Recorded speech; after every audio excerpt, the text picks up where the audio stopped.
Yet many people have the experience that when they speak, people don't listen to them. Why is that? How can we speak powerfully to make change in the world? What I'd like to suggest, there are a number of habits that we need to move away from. I've assembled for your pleasure here 7 deadly sins of speaking. I'm not pretending this is an exhaustive list, but these 7, I think, are pretty large. Habits that we can all fall into. First, gossip.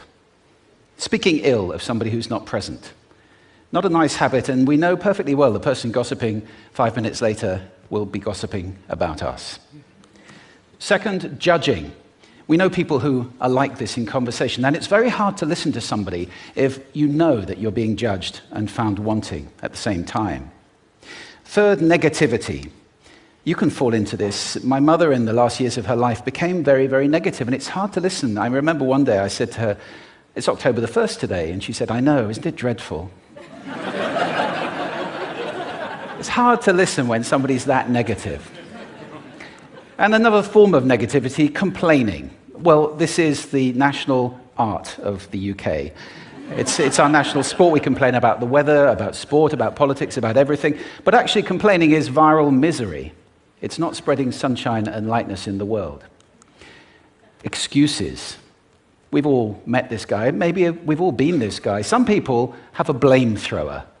They just pass it on to everybody else and don't take responsibility for their actions. And again, hard to listen to somebody who's being like that. Penultimate, the 6th of the 7, embroidery, exaggeration. It demeans our language, actually, sometimes. For example, if I see something that really is awesome, what do I call it? And then, of course, this exaggeration becomes lying, out and out lying, and we don't want to listen to people we know are lying to us. And finally, dogmatism.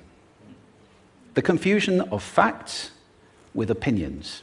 When those two things get conflated, you're listening into the wind. You know, somebody is bombarding you with their opinions as if they were true. It's difficult to listen to that.